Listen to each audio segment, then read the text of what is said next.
गुरुर्ब्रह्मा गुरुर्विष्णु गुरुर्देवो महेश्वरा गुरुर्साक्षात् परब्रह्म तस्मै श्री गुरवे नमः। ईश्वरो गुरुरात्मेति मूर्तिभेद विभागिने व्योमवद्व्याप्त देहाय दक्षिणामूर्तये नमः। ओम नमः प्रणवार्धाय शुद्ध ज्ञानेकमूर्तये निर्मलाय प्रशांताय दक्षिणामूर्तये नमः। अरुणाकरुणातरङ्गिताक्षीं धृतपाशाङ्कुशपुष्पबाणचापाम् अणिमादिभिरावृतां मयूखैः रहमित्येव विभावये भवानी। आप सभी साधकों के हृदय में विराजमान माँ भगवती राजराजेश्वरी महात्रिपुर सुंदरी ललितांबिका को उनके चरणों में कोटि कोटि प्रणाम, बड़ों को वंदन, सभी को जय श्री कृष्ण और नर्मदे हर। मनुष्य जीवन का एक परम लक्ष्य है, वो ये है कि इस भवाटवी जो बोलते हैं, जन्म मृत्यु के चक्कर से छूट जाना, मुक्ति पा लेना, मोक्ष जिसको बोलते हैं। तो अपने स्व को जान लेना, यह भी एक मुक्ति है, जीवन मुक्ति है। इसके लिए मरने की आवश्यकता नहीं है। तो ऐसे शास्त्र में अनेक उपाय बताए हैं इन परम लक्ष्य को साध्य करने के लिए, जप तप आराधना अनुष्ठान। लेकिन सब में जो मुझे सरल लगा है और जो अमोघ लगा है वो है एक ही साधन जो जिसमें सब कुछ समा जाता है, वो है नर्मदा परिक्रमा, माँ नर्मदा की परिक्रमा। वो साधन भी है और साध्य भी है। तो ये हम हमेशा अपने दाहिने हाथ पर या तो जल की कुपी लेकर चलते हैं या हमारे दाहिने हाथ पर मैया का प्रवाह चलता रहता है। तो ये सिर्फ जल नहीं है, ये एक तरल शिव है। और शिव के सानिध्य में, शिव के खंड में, नर्मदा खंड में हम जब पदयात्रा करते हैं, परिक्रमा करते हैं, तो अनेक अनुभव आते हैं। और ये पग पग पर हमें शुद्ध करती रहती है, अंतस्फरणा देती है, अंतर प्रेरणा देती है, हमारे मनोभावों को पलटा देती है।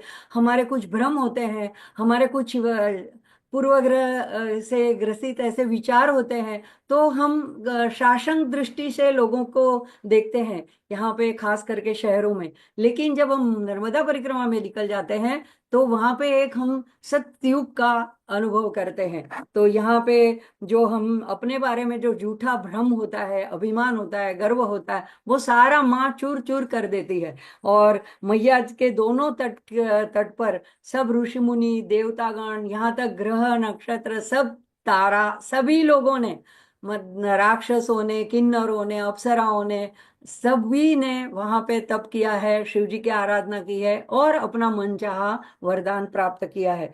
तो यहाँ पे आज भी अदृश्य रूप में अनेकों अनेक ऋषि मुनियां तपश्चर्या कर रहे हैं। ऐसे कहते हैं कि कमंडलू से कमंडलू टकरा है, इतनी वहां पे भीड़ है, इतनी भी जगह खाली नहीं है, इतने ऋषि मुनि वहां पे उस तट पे तप कर रहे हैं। तो अगर हम वहां से जब पसार होते हैं, उन स्थानों का दर्शन करते हैं, वहां पे पूजन अर्चन करते हैं, शिवालय में जाते हैं, तो उन अदृश्य शक्तियों का हमारे ऊपर प्रभाव आता है, हमारे हमारे पर आशीर्वाद बरसता है और अनायास ही हमको उनकी कृपा प्राप्त हो जाती है। तो माँ की आराधना में एक हर हर बार हम कुछ ना कुछ नया देखते हैं। जैसे हमने देखा नर्मदा मैया की आरती है, नर्मदा अष्टकम है और नर्मदा की स्तुति भी देखी। तो ऐसे ही इस कड़ी में हम आज देखेंगे कि एक अमोघ ऐसा स्तोत्र है जिसको बोलते हैं नर्मदा कवच। तो ये नर्मदा कवच का भी विशेष स्थान है। अगर आप नर्मदा परिक्रमा कर रहे हो, अभी जैसे अगले रविवार से चैत्र का महीना शुरू हो जाएगा, हालांकि उत्तर के तरफ शुरू हो गया है लेकिन हमारा गुजरात और महाराष्ट्र में अभी शुरू होगा।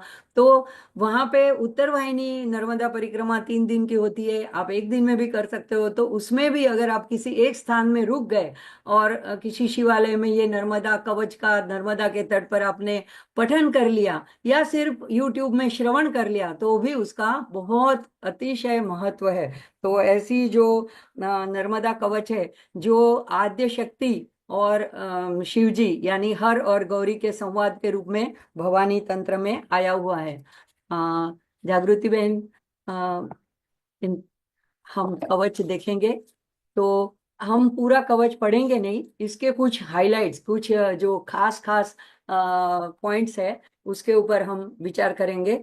ये नर्मदा कवच जो है, तो पहले तो श्री गणेशाय नमः पार्वती वत, यानी कि पार्वती माँ गौरी ये शिव जी से पूछती हैं कि ओम लोक साक्षी जगन्नाथ सर्व अर्णव तारणम संसार अर्णव तारणम नर्मदा कवचम ब्रूहि सर्व सिद्धि करम सदा। तो यहाँ पे नर्मदा कवच को माँ एक विशेषण देती है, सर्व सिद्धि करम, और सदा, जो सदा हमेशा सर्व सिद्धि प्रदान करने वाला है, ऐसे नर्मदा कवच को आप हे जगन्नाथ, हे लोक साक्षी, हे शिव शंकर शंभो, मुझे बताइए क्यों संसार को पार करने लेके, संसार रूपी अर्णव सागर को तारने वाला जो ये कवच है। तो इतना सारा महिमा तो माँ ने पहले ही बता दिया। और शिव जी क्या कहते हैं, साधु ते प्रभुता यही त्वाम त्रिषु लोकेशु दुर्लभम, ये कहते हैं कि तीनों लोक में जो दुर्लभ है, ऐसे आपने कवच के बारे में जानना चाहा है तो मैं आपको बताऊंगा।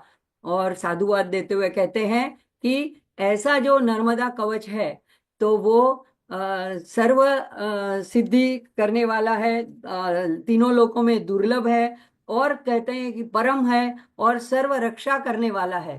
तो ऐसे करके शिवजी भी उनकी महिमा बताते हैं।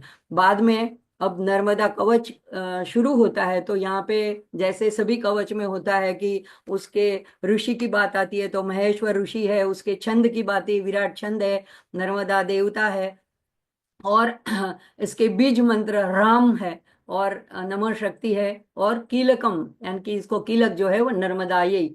और खास बात क्या है, जिसके ऊपर मेरा खास मैं आपका ध्यान बटाना चाहती हूँ, मोक्षार्थे जपे विनियोग।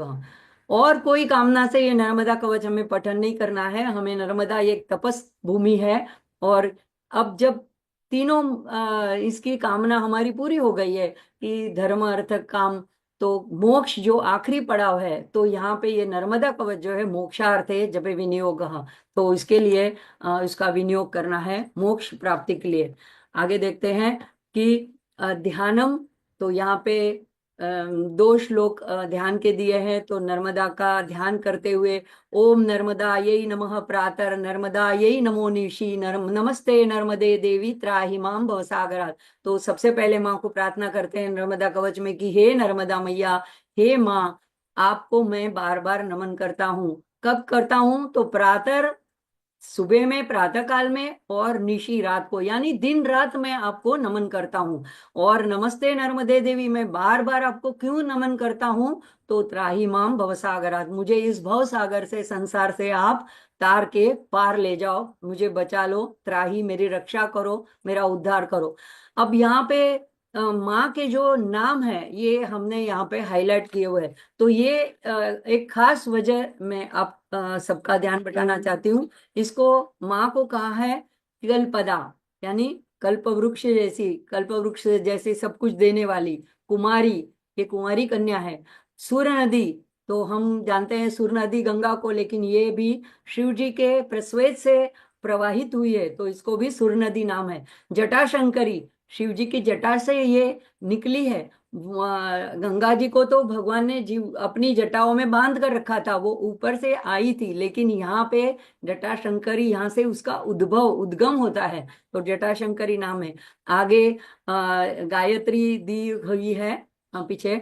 तो यहाँ पे तीन मंत्र शिव जी ने दिए हैं। तो ये बीज मंत्र के हिसाब से दिया है, ओम ह्राम रीम रूम ह्रैम ह्रोम रह नर्मदायै नमः, ऐसे मंत्र दिया है। इसका भी 108 बार जप कर सकते हैं। अगर वो कठिन लगता है तो नर्मदा गायत्री है, तो ओम रुद्र देहायै विद्महे मेकल कन्यायै धीमहि तन्नो रेवा प्रचोदयात्, यानी रुद्र देह से जो उत्पन्न हुई है उसको मैं जानता हूँ, मैं जानती हूँ, विद्महे, मैं उनको जान गई हूँ।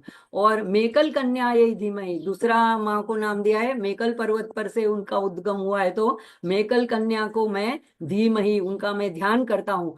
तन्नो रेवा प्रचोदयात्, उस जो रेवा नाम की जो नदी है, जो शिव की पुत्री है, उस रेवा को मैं प्रार्थना करता हूँ कि वो मेरे बुद्धि को सन्मार्ग में प्रेरित करे, प्रचोदया। तो जैसे गायत्री मंत्र के 3 विभाग होते हैं, ऐसे ये नर्मदा गायत्री है। और बाकी के 2 मंत्र है जो नर्मदा के इसके लिए गाए जाते हैं, नर्मदा का जप करने के लिए। अब कवच में हम देखेंगे कि कितने नाम आए हैं। तो एक दूसरे कवच जैसे हर एक अंग के लिए हर एक दिशाओं में अलग अलग नाम से रक्षा की प्रार्थना की गई है, लेकिन हम खास इस पर ध्यान देंगे कि हर वल्लभा, एक हरि वल्लभा होती है लक्ष्मी जी, हर शिव जी की वल्लभा, शिव जी को जो प्रिय है, अपनी पुत्री शिव जी को बहुत प्रिय है। तो हर वल्लभा, हर वल्लभा हम शक्ति रूप से भी कह सकते हैं। गिरिजा, अब ये गिरिजा गौरी का भी नाम है, यहाँ पे भी उनको माँ को नर्मदा को गिरिजा कहा है, शैलवासिनी कहा है। और आगे देखते हैं तो हर एक श्लोक में अलग अलग नाम से संबोधित किया गया है। मंदाकिनी कहा गया है, कहीं धनवर्धिनी कहा गया है, कहीं पंकजाक्षी कहा गया है, और आगे वाग विलासिनी यानी सरस्वती के रूप में भी कहा गया है, यहाँ जगदम्बिका कहा गया है। तो जगदम्बिका हम आद्य शक्ति को कहते हैं, लेकिन यहाँ पे माँ को भी जगदम्बिका कह के पुकारा गया है। आगे देखते हैं कि भुवनेश्वरी कहा है, अंबिका कहा है, जगदीश्वरी, कौमारी। तो ये कौमारी ये सारा हम अभी नवचंडिका नवदुर्गा नवरात्रि में सारे माँ के नाम आते हैं। तो ये अलग अलग नाम माँ को ही दिए गए हैं, माँ की शक्तियों को दिए गए हैं। तो आगे देखते हैं कि अबे महामाया, तो ये महामाया विष्णु की भी शक्ति महामाया है, और आद्य शक्ति भी महामाया है, मोहिनी है। तो ये जगवंदिता, इस तरह से अलग अलग नामों से माँ को यहाँ कवच में पुकारा गया है, उनको संबोधित किया गया है, और एक एक वस्तु की रक्षा की प्रार्थना की गई है कवच की, इसके द्वारा कवच रचा गया है। ब्रह्मचारिणी, परमेश्वरी, तो ये सारी नवदुर्गाओं के नाम में से एक एक नाम है। ब्रह्मचारिणी, कौमारी, तो भुवनेश्वरी। आगे देखते हैं अभी आखिर में शिव जी क्या कहते हैं, जो मन कवच की समाप्ति में, तो 2 शब्दों में कहते हैं, नान्या देवी, नान्या देवी, नान्या देवी। 3 बार कहते हैं नान्या, यानी न अन्या, अन्य कोई नहीं है देवी, कोई अन्य नहीं है, कोई नहीं है अन्य। देवी महीतले, महीतले यानी पृथ्वी के ऊपर। न नर्मदा समा पुण्या, पूर्व नर्मदा के समान पुण्या, पुण्यवंत और पुण्यशीला, और दूसरों को पुण्य देने वाली ऐसी वसुधायाम वरानने, वरानने पार्वती जी का नाम है, सुमुखी वरानने राम रक्षा स्तोत्र में भी आता है। रमे रामे वरानने, तो यहाँ पे यम यम वांछति कामम यह पठेत कवचम शुभम, यह कवच जो पठन करता है वो यम यम वांछति, जो जो उसके मन की वांछना है। तो नर्मदा परिक्रमा में आप देखोगे कि जब जब अगर किसी खाने पीने की इच्छा की, कहीं अच्छी जगह रुकने की इच्छा की, कोई आपको दवाई चाहिए थी उसकी इच्छा की, या कंबल या कोई चीज आपके भौतिक चीजों की भी इच्छा करते हैं, तो तुरंत वो इच्छा माँ पूर्ण कर देती है। तो यम यम वांछित, भौतिकी तो क्या कहें, अगर मोक्ष भी दे देने वाली है, पाप को नष्ट करने वाली है, तम तम प्राप्नोति वही सर्वम, वो सर्व नर्मदाया प्रसादत, नर्मदा के प्रसाद से, उसके कृपा से, उसके आशीर्वाद से भक्तजन को ये कवच पढ़ने से प्राप्त हो जाता है। तो यहाँ पे भवानी तंत्र पे हर गौरी संवाद में ये नर्मदा कवचम संपूर्ण, तो शिव जी ने खुद ये नर्मदा का महिमा गान किया है और गौरी को सुनाया है। अब हमारी जो नर्मदा परिक्रमा है, हम नारेश्वर तक पहुंच गए थे, वहां पे रात्रि विश्राम किया, सुबह हमने नर्मदा के तट पर के जा करके मैया की प्रार्थना करी, वहां पे स्नान किया, और अब हम वहां से आगे बढ़ते हैं। तो आगे सबसे पहले आता है जागृति बहन को रख देंगे।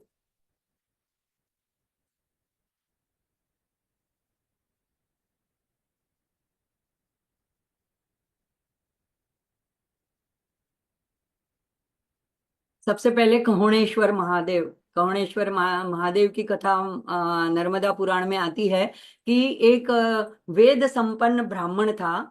ये यहाँ से हम निकले हैं नर्मदा पूजन करके नारेश्वर से, और अब यहाँ पे पहुंच गए हैं कोहणेश्वर महादेव के पास। तो ये शिवलिंग स्वयंभू शिवलिंग है कोहणेश्वर महादेव का। तो इसकी हम थोड़ी कथा जानेंगे। तो इसकी कथा नर्मदा पुराण में इसकी कथा आई है, और इस तीर्थ के बारे में बताया है। हाँ, जब हम कथा कहेंगे तो हम इसको हटा लेंगे जागृति बहन।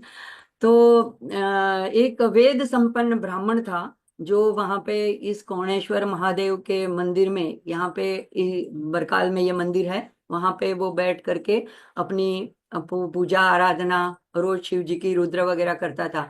अब जब उसका समय आता है, जागृति बेन अभी हम हटा देंगे इसको।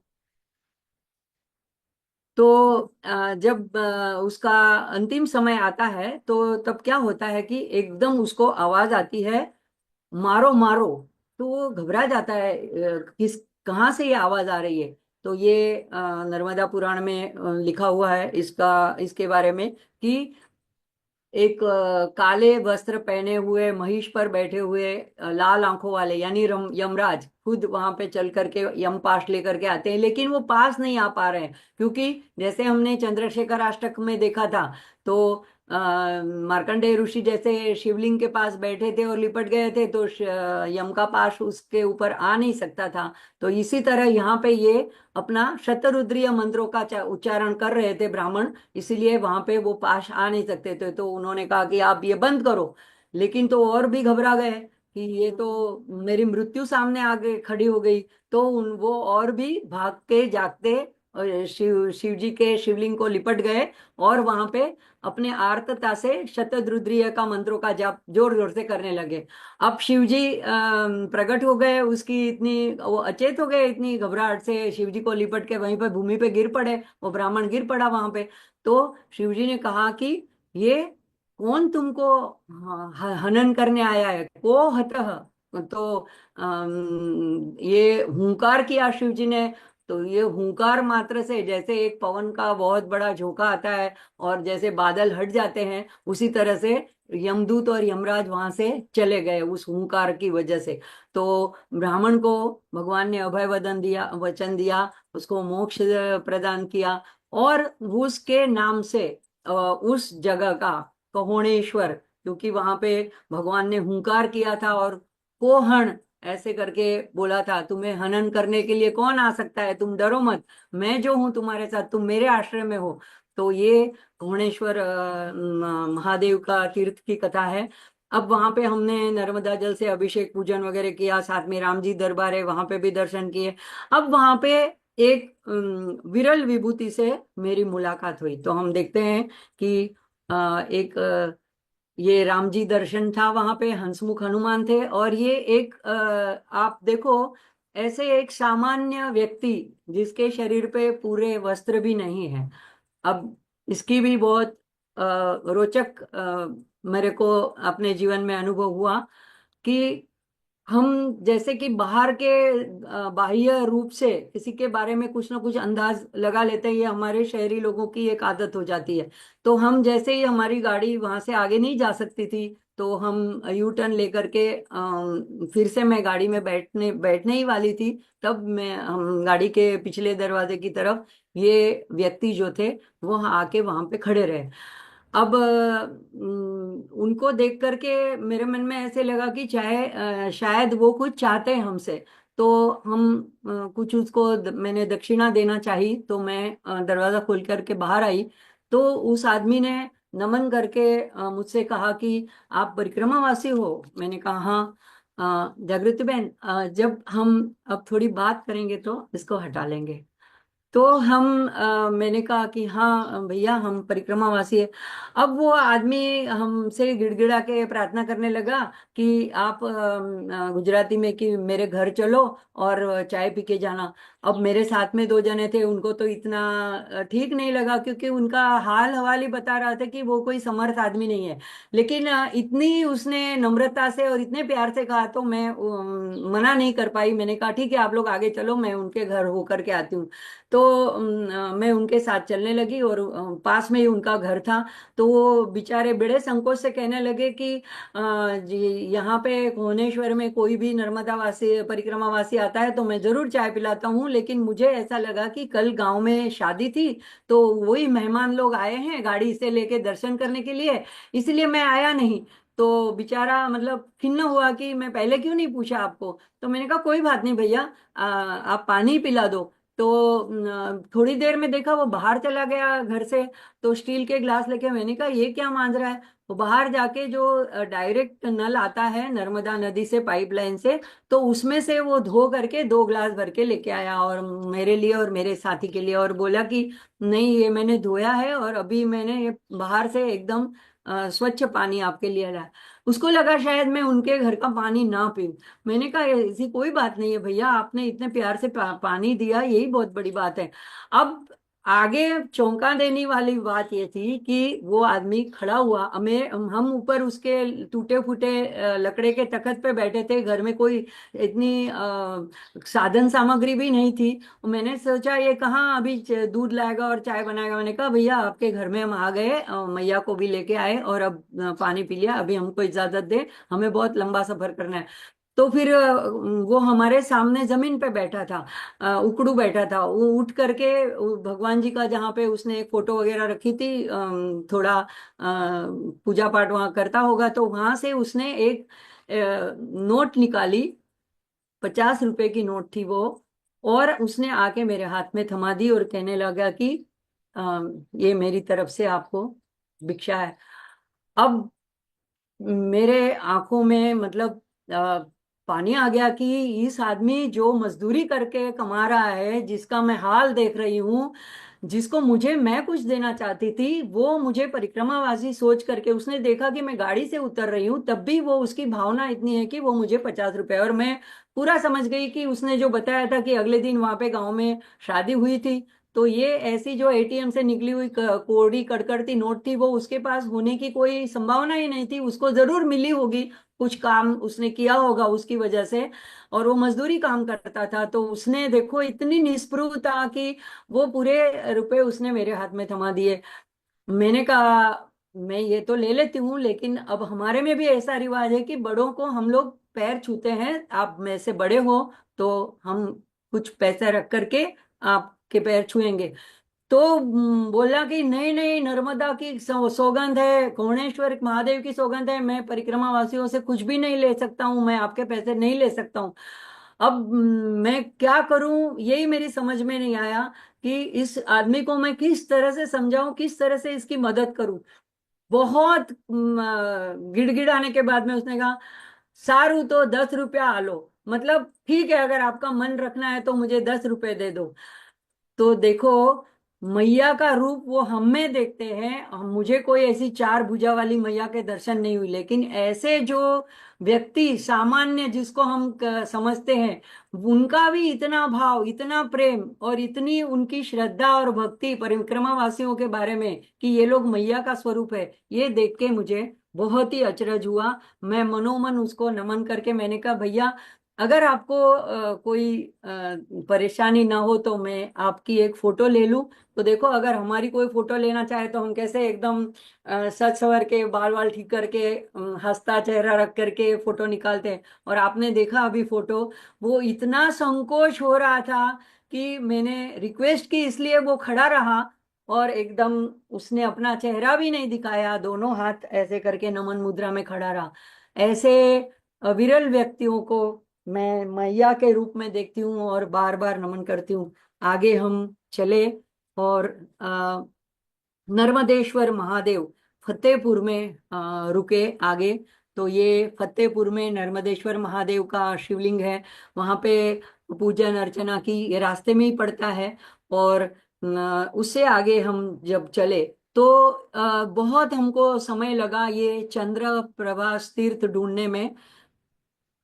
लेकिन पूछते पूछते पूछते पूछते नर्मदा के किनारे हम इस सोमेश्वर महादेव कोठिया के शिवलिंग तक हम पहुंच गए। अब यहाँ पे ये अलग अलग तरीके से देखो, आप सामने से देखो तो नंदी जी जो है उसके लिए एक अलग मंदिर छोटा सा बना हुआ है, अलग से बहुत डिस्टेंस पे। वहां से नंदी की पूरी नजर यहाँ पे सोमेश्वर महादेव की तरफ है।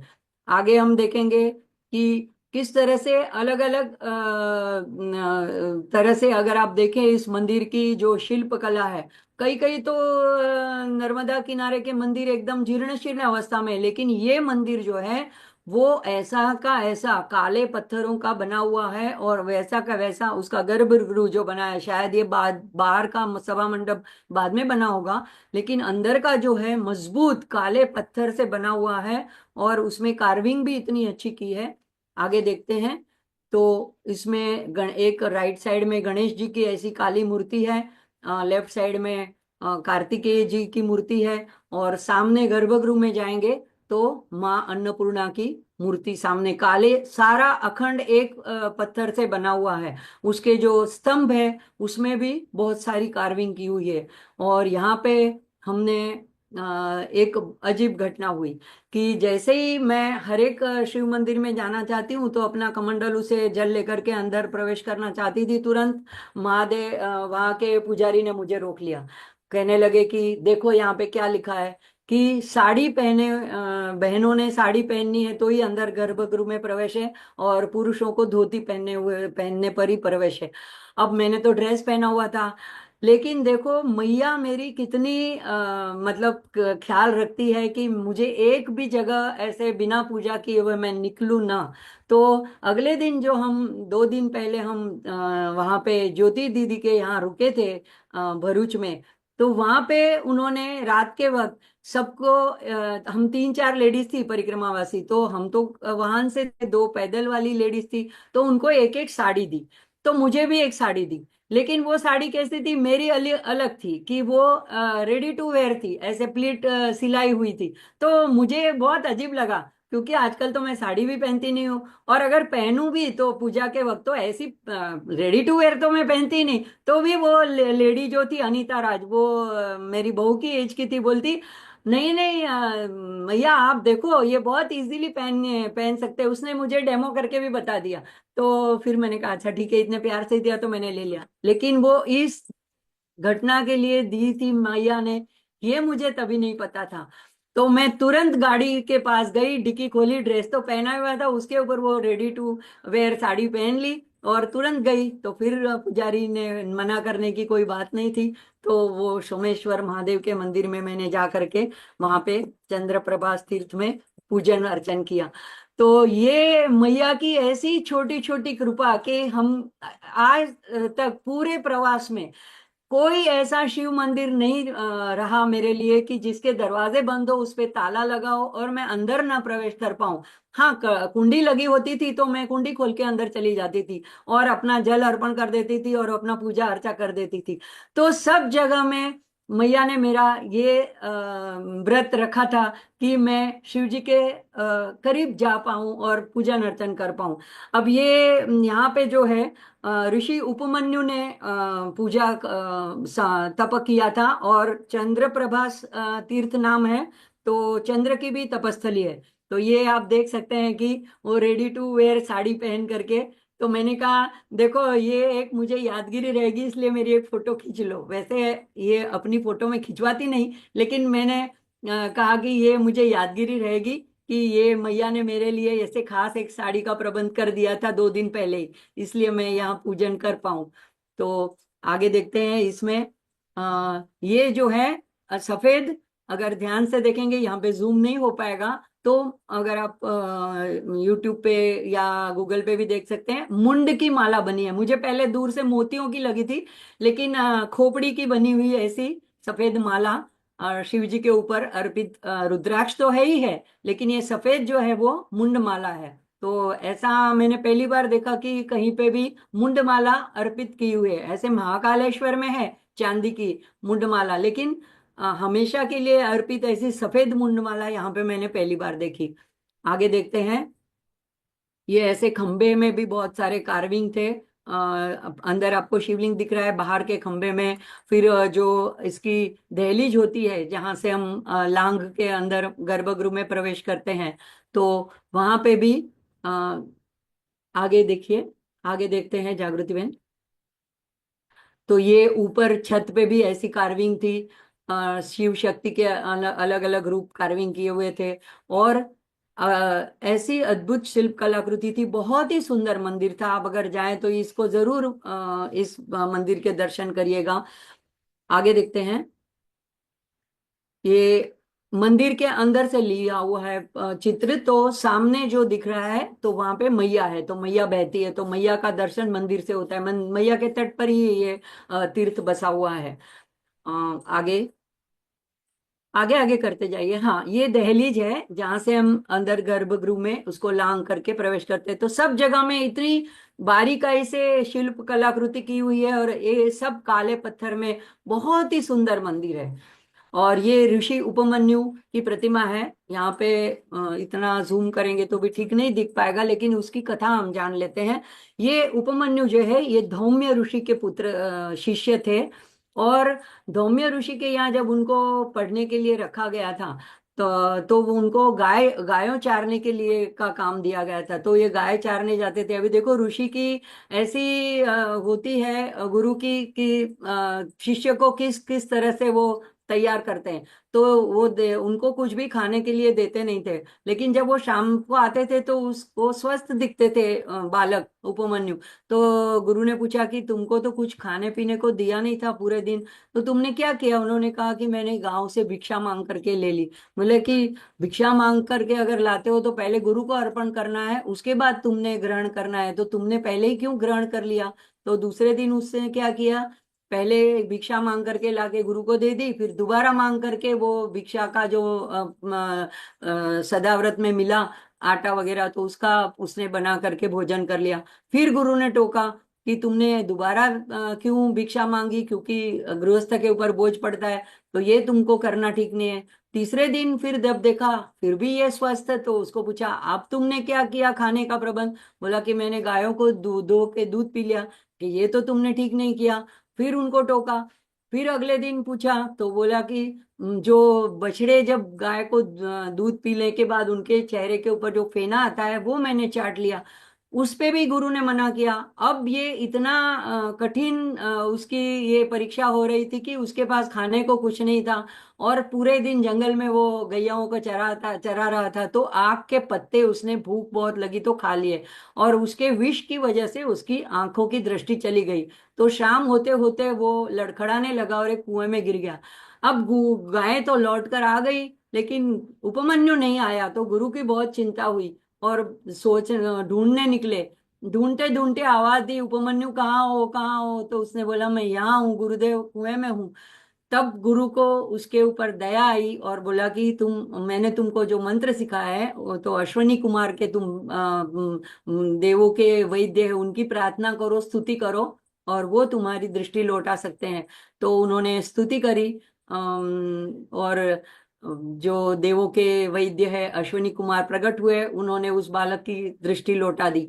अब ये लड़का बड़ा होकर के इतना परम शिव भक्त हुआ कि दूध नहीं मिलने की वजह से उसने, उसकी आर्थिक स्थिति ऐसी थी, घर की रही होगी, कि वो पहले से शिव की आराधना करने लगा। और शिव की इतनी भक्ति की, तो शिव भक्तों में अग्रगण्य स्थान है, शिव के गणों में उसका स्थान है। तो ये उपमन्यु की भी तपस्थली है।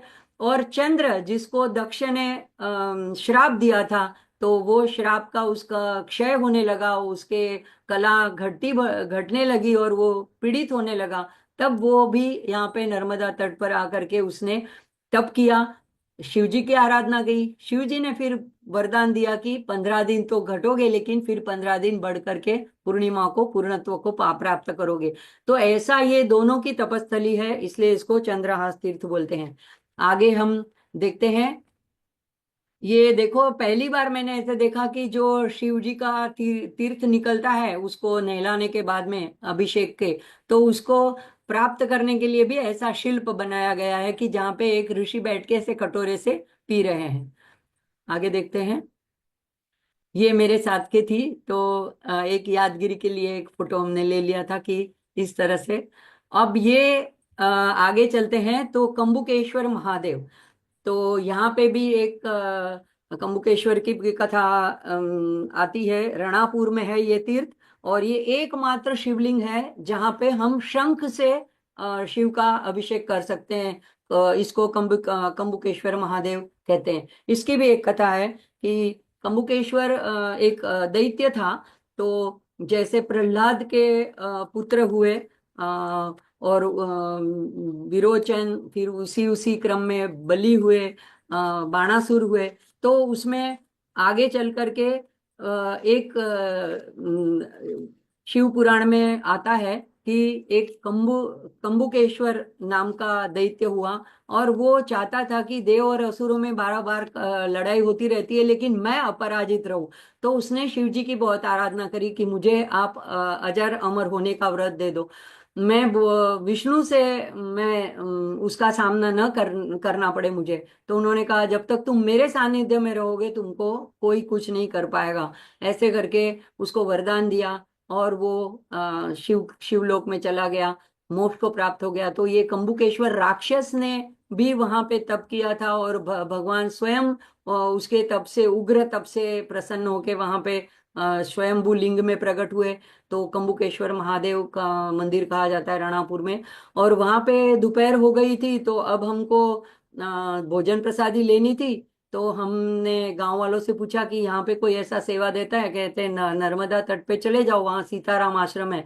तो वहाँ पे ये संत हमको मिले, जो बहुत अच्छा आश्रम है, और बहुत गहरा खड्डा वगैरह था, लेकिन उन्होंने बहुत मेहनत करके वहाँ पे ऐसी बैरान जैसी जमीन थी, वहाँ पे आश्रम बनाया है।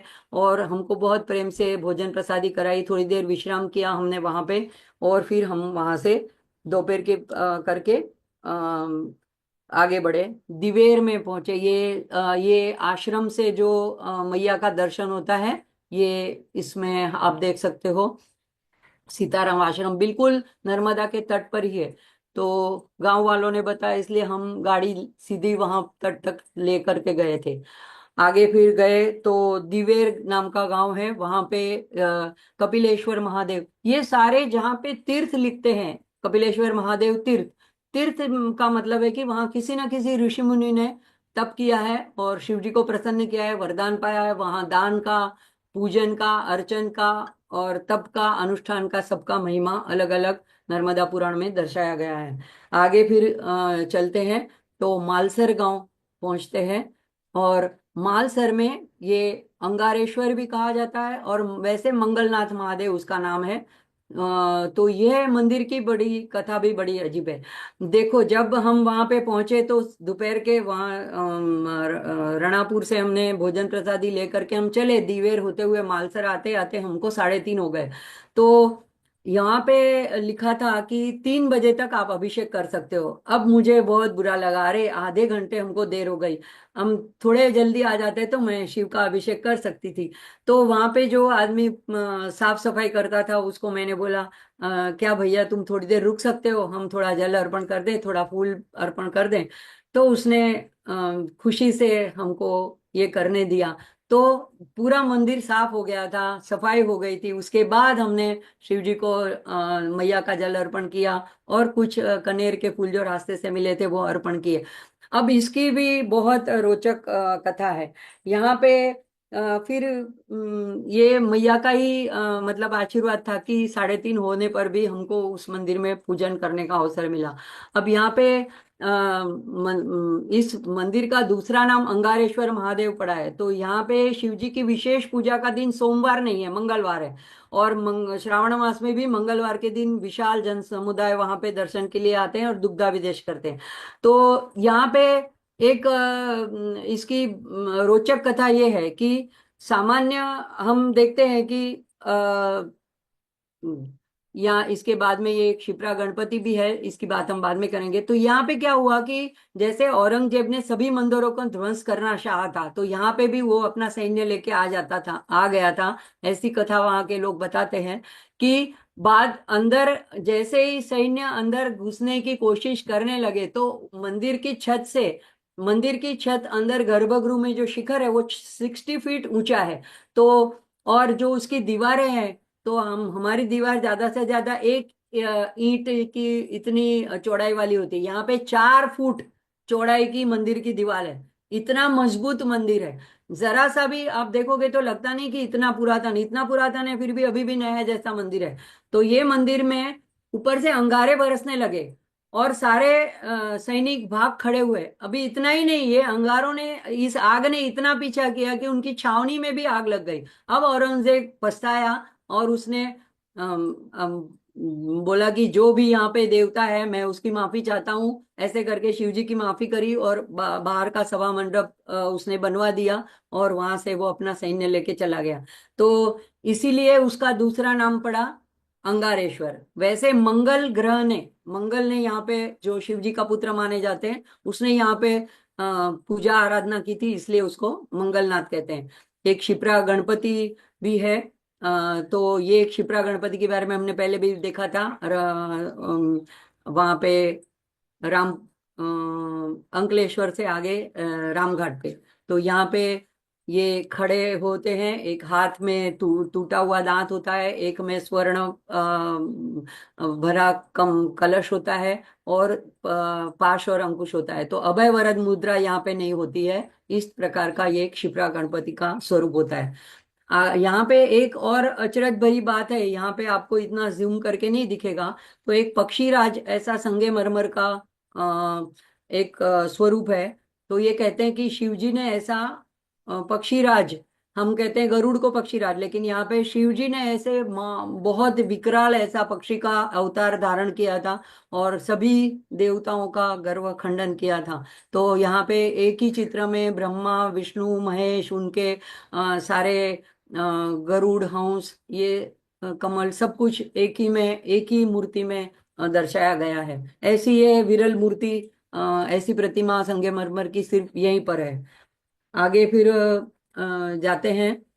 तो ये परिसर में ही, मालसर के अंगारेश्वर के परिसर में ही मार्कंडेश्वर महादेव भी है।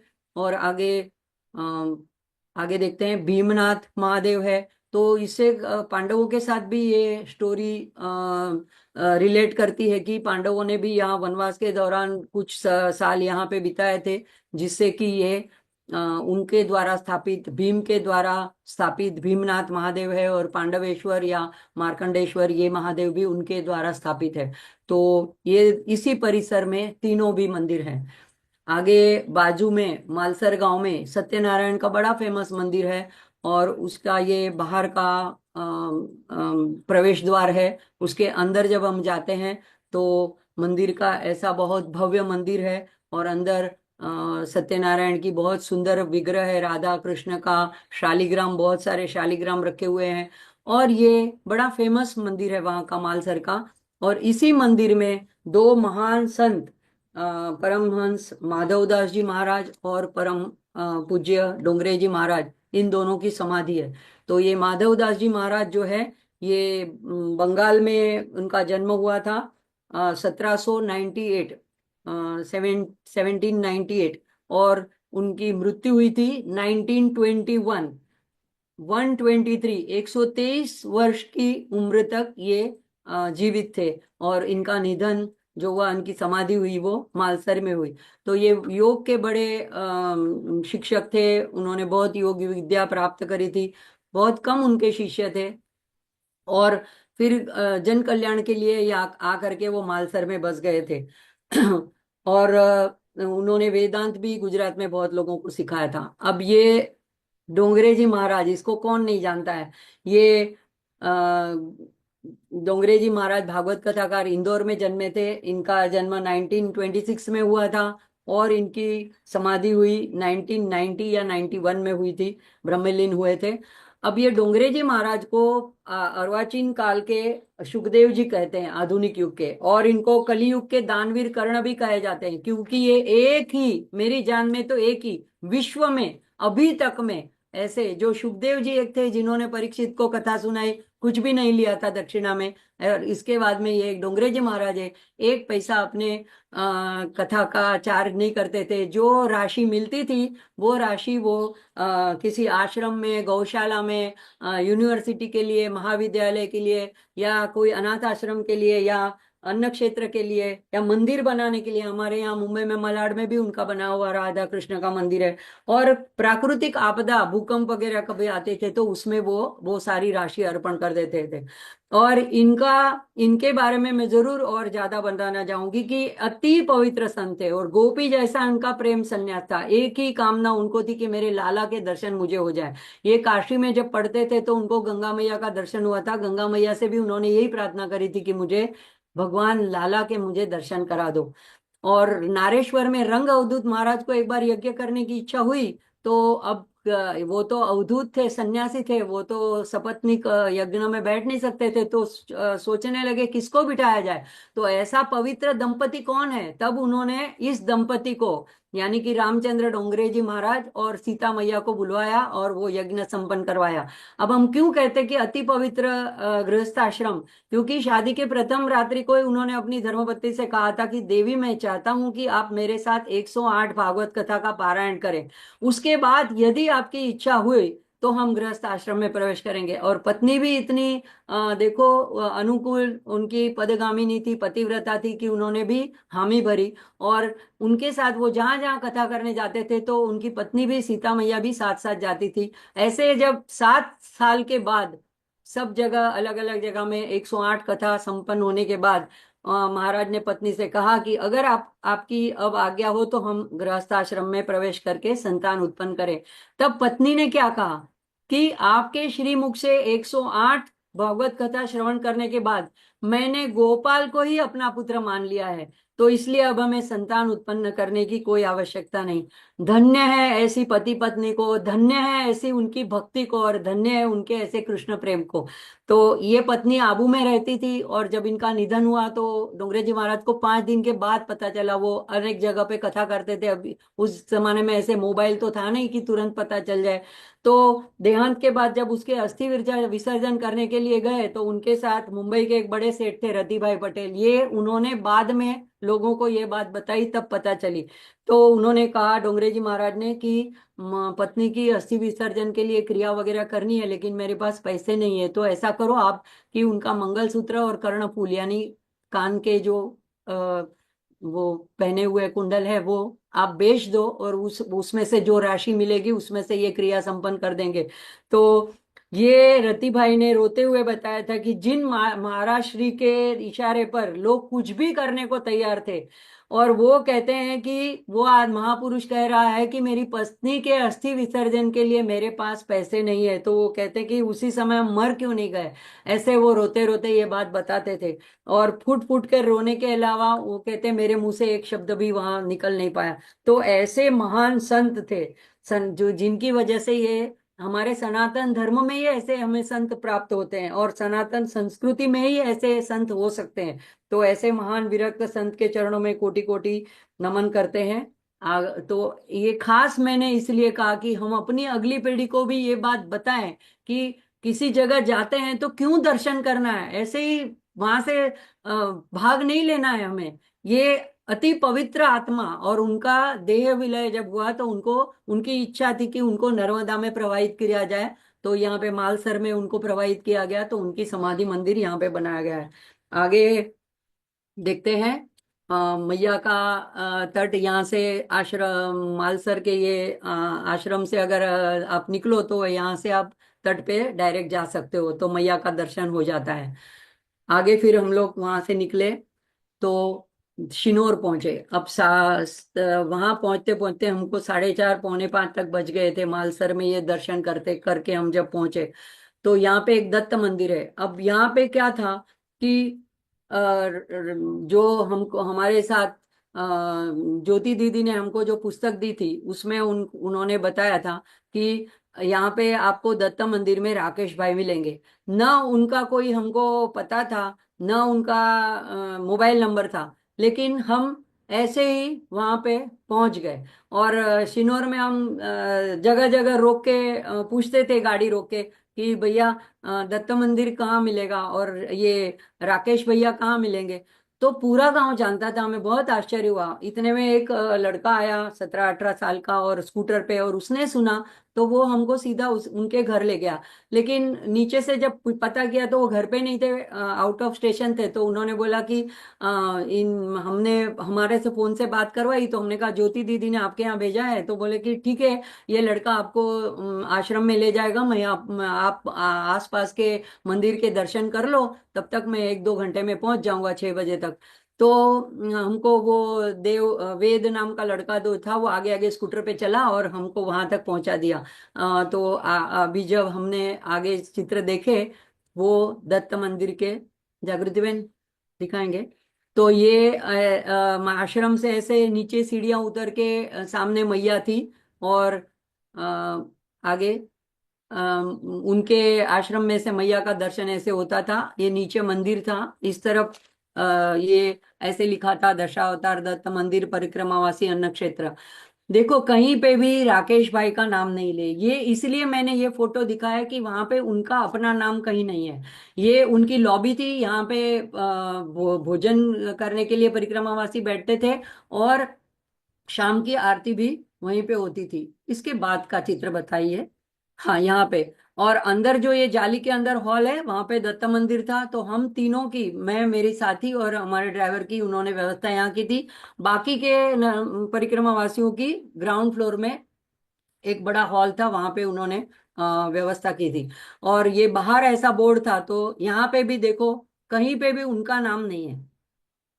नंबर जरूर दिए हैं मोबाइल के, लेकिन ऐसे निस्वार्थ लोग होते हैं कि उनको अपने नाम की या अपने प्रसिद्धि की कोई परवाह नहीं होती है। इसीलिए खास मैं ये बोर्ड दिखाना चाहती थी। तो हम जब तक वो आए तब तक हम केदारेश्वर तीर्थ में गए। तो यहाँ पे 5 शिवलिंग है। वो कहा जाता है कि यहाँ पे बड़े बड़े 5 शिव जी के मंदिर है।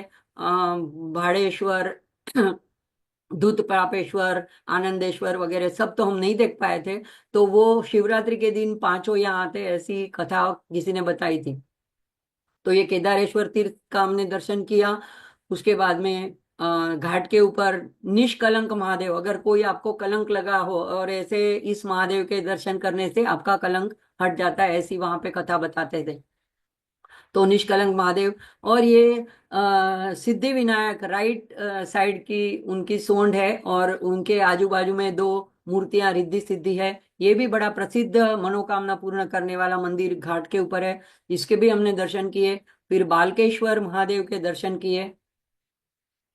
और इतने में फिर वो आ गए, तो हमको वहां पे भोजन प्रसादी करवाई और आरती भी करवाई। और ये है वो विभूति, गृहस्थ है। इनके एक लड़का है, वो भारत से बाहर है। और ये दोनों पति पत्नी परिक्रमावासी की सेवाओं में जुटे हैं।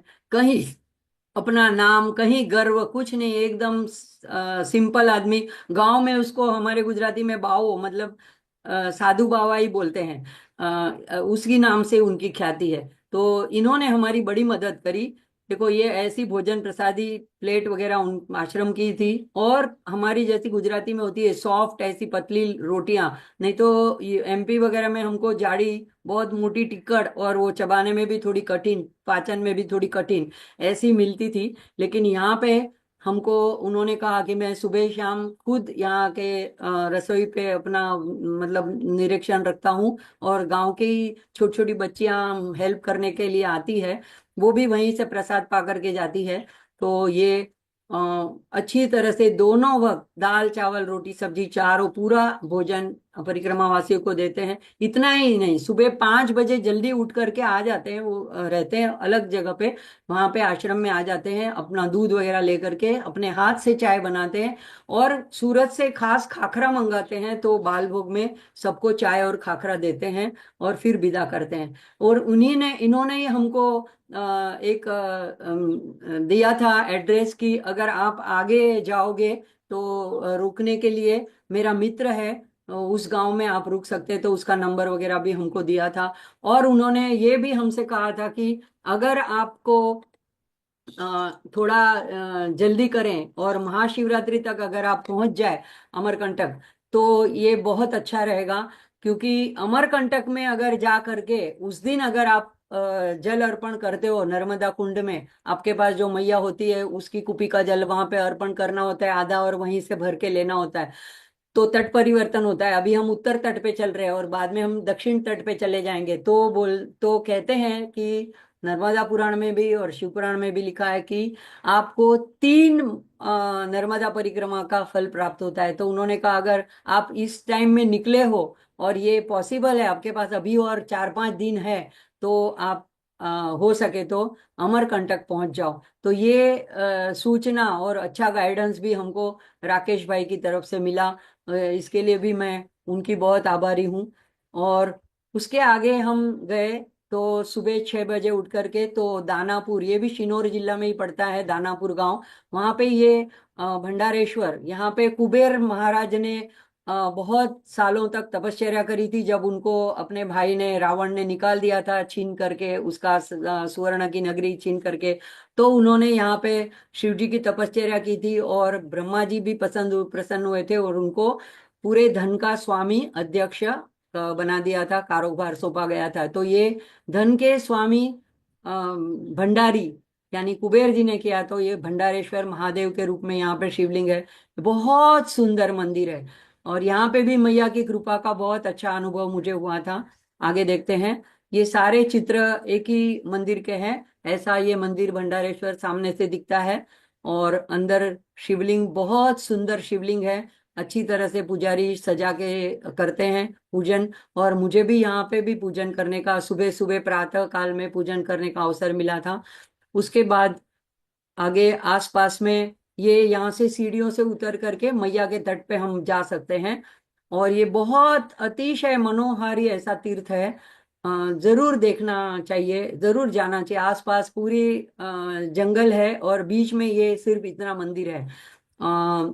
बहुत रम्य वातावरण है। और ये चारों तरफ छोटे छोटे मंदिर है। पातालेश्वर महादेव ये साइड में जो बताते हैं, तो मंदिर के गर्भगृह में इस तरह का शिवलिंग है उस। और ऐसे सारी मूर्तियां भी जमीन में स्वयंभू जड़ित ऐसी प्रकट हुई हैं। तो ये पातालेश्वर महादेव है, कुबेरेश्वर महादेव है, आगे काशी विश्वनाथ महादेव है, एक वहां पे विष्णु का भी मंदिर है और बहुत बड़ा विशाल वटवृक्ष भी है। और आगे सुबह में अभी सूर्योदय हुआ नहीं था, तो ये मैं अपने मुंह से कितना भी वर्णन करूं इतना आपको ख्याल में नहीं आएगा। अगर आप खुद नर्मदा तट पे जाएं, बैठे 10-15 मिनट, आधा घंटा और धीरे धीरे अंधेरा हटते प्रभात होते देखें और धीरे धीरे सूर्य नारायण को उदित होते देखें, तो इतना मनोहारी दृश्य होता है कि आप सहज ही ध्यान अवस्था में पहुंच जाएंगे। देखो सूर्य जरा सा पेड़ों के और घाटियों के पीछे से दिख रहा है, मैया में लाली छाई हुई है। और धीरे धीरे थोड़ी देर और बैठते हैं तो थोड़ा ऊपर और आ जाता है। यहाँ से फिर रोहिणेश्वर तीर्थ पड़ता है, तो वो 1.5 किलोमीटर पीछे उल्टी तरफ जाना पड़ता है। अब मैया को लेके हम प्रदक्षिणा में उल्टा नहीं जा सकते हैं, लेकिन ये तीर्थ मुझे जाना था, तो फिर पुजारी जी ने कहा आप ऐसा करें, आपकी जो मैया है कुपी वो मंदिर, भंडारेश्वर के मंदिर के गर्भगृह में रख दीजिए और आप दर्शन करके वापस आ जाइए और तब ले लीजिए। तो मैंने कहा ठीक है। और बाकी के मेरे साथ में 2 साथी थे, वो लोग वहीं रुके।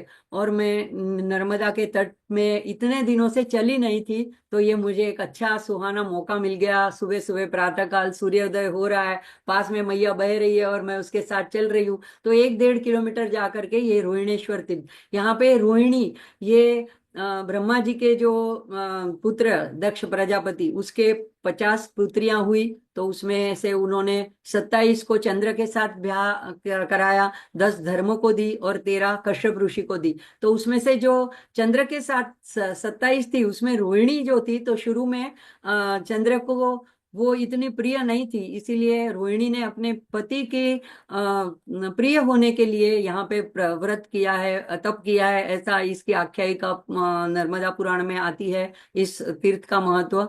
और वहां पे महादेव उनको प्रसन्न होते हैं और उनको वरदान देते हैं कि आप अपने पति की सबसे ज्यादा अति प्रिय ऐसी पत्नी रहेंगी, तो फिर रोहिणी ये वरदान पाती है, और इसीलिए यहाँ पे अच्छे दाम्पत्य जीवन का आशीर्वाद हमें प्राप्त होता है, और पति पत्नी में एक दूसरे में संबंध अच्छा प्रेममय बना रहता है, सतत बना रहता है। इसलिए ये महादेव का दर्शन बहुत पवित्र माना गया है। यहाँ पे मैंने अपने हाथ से फूल वगैरह अर्पण किए भगवान को। वहीं पे आसपास में जो उगे जंगल वगैरह में उगे रहते हैं, कोई ऐसे पुजारी या फूलों की दुकान तो वहां पे होती नहीं है, लेकिन वही तेरा तुझका अर्पण, बस वही भाव। आगे देखते हैं।